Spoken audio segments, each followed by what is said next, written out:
Hey, hey, hey. I thought I lost the earring. Hey, hey, hey. Welcome to the call or the webinar. Welcome to the webinar.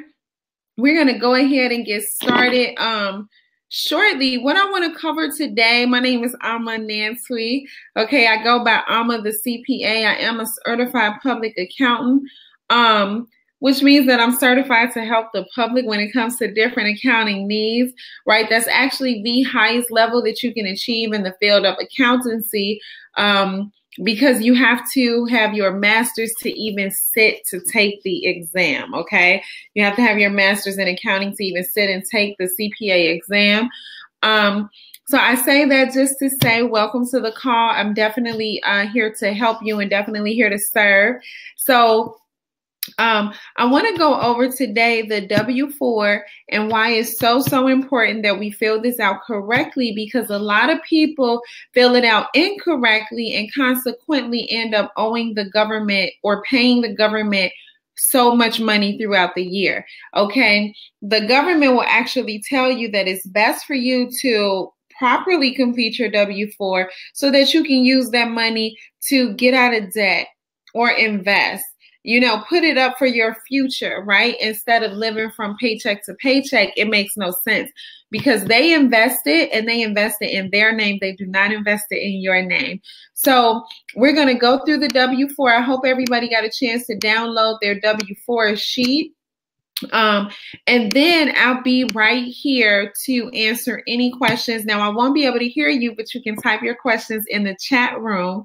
And the chat room is listed right up there across the toolbar. And just type in your questions and then I can answer them. And sometimes even your questions can help other people. Before we get started, another thing that I do want to point out is that the W-4 worksheet is for you. You only need to fill in the bottom portion and submit that portion only to your job. Okay, a lot of times people will come and ask me, you know, they'll say like, oh, my job wouldn't even accept it. And it's like, right, because they don't have to accept the whole worksheet. The worksheet is for you because the IRS wants us to complete this form every single time our personal financial situation changes. And the only way you know what to expect and where if you're either increasing it up or down is to keep a copy of the worksheet. Okay, so we're going to go ahead and get started. I hope everybody got their W-4s ready, and I will go ahead and get started. We'll start with the first part of the first sheet of the W-4, then we'll flip it over to the back side of the W-4 and then back to the front. Okay, so I'll be right here to answer any questions afterwards.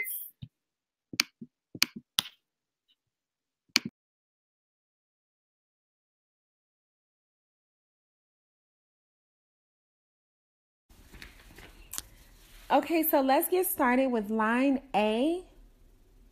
For line A, you want to go ahead and enter in a number 1 for yourself.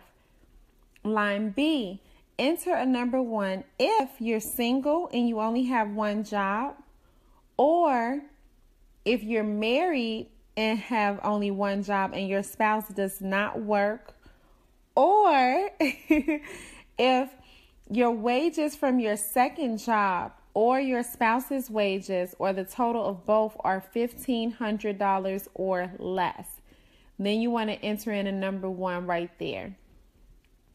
Okay, if those apply to you, then you want to go ahead and enter number 1 on line B. So for line C, if you are married, enter a number 1 for your spouse. Now this only applies if you are married and you file a joint tax return. Then you want to go ahead and enter in a number 1 right there. Okay, and that's for line C. Now for line D, enter the number of dependents that you plan on claiming on your tax return. Now, dependents are not you or your spouse, even if they don't work, okay? Or even if you don't work and you're married and filing a joint tax return. Dependents is just people that you are taking care of, mainly children in your home, but also any other relatives that may be living with you that you provide food and clothing for and shelter. So you want to enter in a number 1 for the dependents other than not including you and your spouse that you claim. So put that number on line D.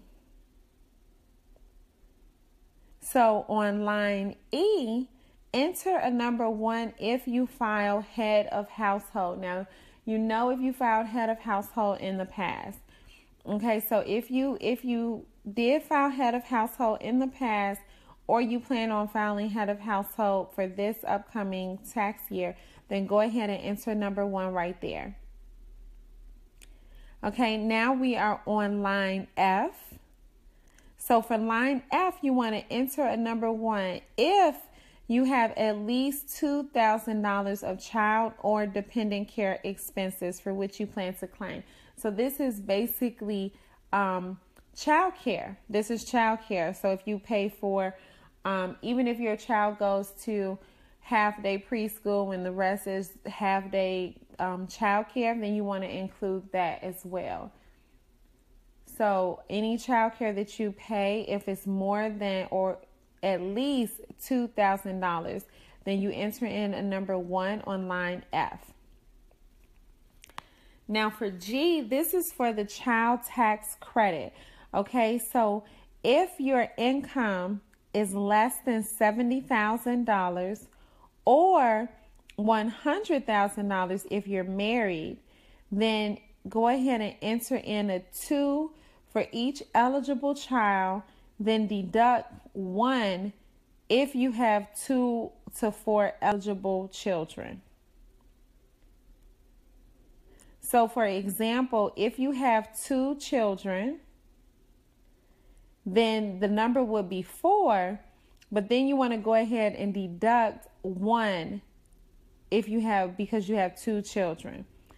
Okay, and then deduct 2 if you have 5 or more eligible children. So if you have 5 or more eligible children, then you still include 2 per child, and then you deduct 2 because you have 5 or more children. Okay, now if your income is between $70,000 and $84,000, then you just want to enter in a 1 for each eligible child.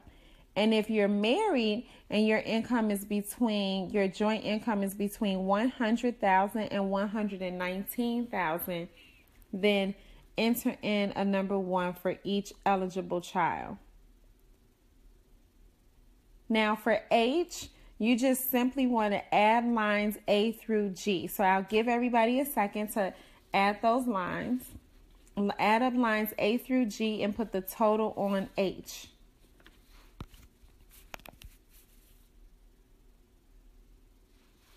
Okay, moving right along. Turn to the back for the deductions and adjustments worksheet. So for line 1, now this is where you want to include any, if you file a Schedule A, this is where you want to include if you plan on filing a Schedule A or if you have filed a Schedule A in the past, which is for itemizing your deductions. So for line number 1, you want to enter in the total estimate of your itemized deductions, right? So what you want to do, if you filed a Schedule A last year, then you can go ahead and pull that out, and you want to put the number from line 29 on your Schedule A right here for line number 1. If you did not file a Schedule A last year, if you did not itemize your deductions last year, and you aren't sure what you are going to, you can use the estimate based on your mortgage interest and charitable contributions of the year. Now for line number 2, enter in $12,700 if you're married and filing a joint return, or also enter $12,700 if you are a qualifying widow or a widower. Enter in $9,350 if you are filing head of household. And lastly, and not least, definitely not least, you enter if you are single or if you're married filing separately, you want to enter in $6,350 on line number 2. For line 3, we simply want to subtract line 2 from line 1. Now, if you get a negative number, you want to put 0. We do not want a negative number on that line. So if you get a negative number or less, or 0 or less, if you get 0 or less, then put 0. For number 4, this is specifically if you have a home-based business. You want to enter in an estimate of your adjustments for the year to income. Any adjustments that you have for income. So only if you have a home-based business do you want to fill this in right here, because we can take our deductions throughout the year instead of waiting till the end of the year for a refund. So you want to put either $4,050 or $20,000. So let me explain the difference. If you are new to having a home-based business and you aren't really sure what you get to write off or how much you're going to write off, then you want to put $4,050. If you've had a home-based business in the past, or if you just know, even if you're new to the business and you know that you are going to really work your business to try to generate an income, then you want to put $20,000 on line number 4. Now simply let's add lines 3. For number 5, we want to add lines 3 and 4 and put that total on line 5. For line 6, you want to enter in an estimate of any non-wage income that you have. So basically this is dividends or interest. If you have any dividends or interest or any other non-wage income, then you want to go ahead and put that for line number 6. For line number 7, simply subtract 6 from 5. Line 6 from line 5. Again, we do not want a negative number right here. So if you get 0 or less, then just enter in the number 0. Moving right along, line 8, you simply, let's divide the amount that's on line 7 by $4,050. And do not include a fraction. Now for line number 9, enter in the number that we had on the front that was line H. So go to line H on page number 1 and bring your total to the back side of the page and put that number on line number 9. And now you want to add lines 8 and 9 for number 10. For number 10, add the totals that's on line 8 and line number 9. Add up those totals. Okay, now this is the end of the bag. We do not want to fill out the 2 earners portion of the W-4. So this is it. So for the back side, so now the number that you have for number 10, let's go back to the front. Go back to page 1 and you want to put the amount that you have on line 10 on line number 5, which reads total number of allowances you are claiming. In parentheses from line H above or the applicable worksheet on page 2. So we want to put the number, the total number of allowances that we are claiming, write that number on number 5. And now, ladies and gentlemen, that is it. You can fill in the rest of the information that's on the bottom portion of the first page of the W-4, your first name, last name, all of that personal information. You complete that and turn it into your job tomorrow. Okay, at this time, we'll take any questions.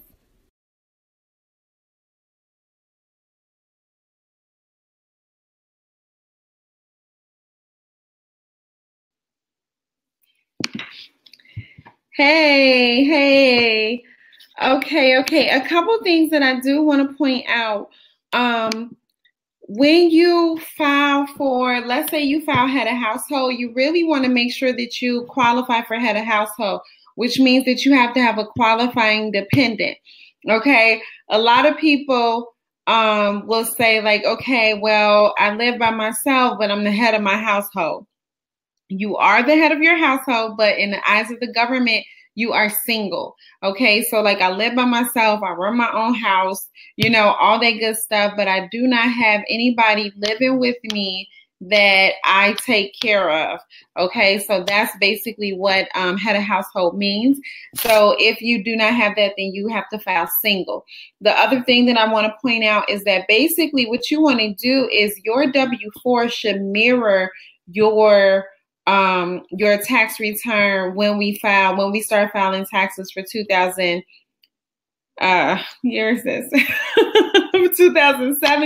and 2018, right? So you want to make sure that, so for example, because I get a lot of people that maybe they are divorced or separated and they alternate the kids, right? So if you alternate, one year you claim the kid, the next year you claim the kid, you want to make sure when you adjust your W-4 that you adjust it to what your financial situation will be when you file. So let's say that it is your year to claim the kid. Now you can take advantage of the head of household. You can also take advantage of any like the child tax credit and stuff like that. Okay. If it's not your year, then you don't want to claim that stuff. So now if we have any questions, you can go ahead and type them in the chat room and then I can respond to you guys like that. Okay. Any questions, just type them in the chat room. I don't see any questions coming in so far, which is, I mean, it could be a good thing. Maybe everybody understands. That's awesome.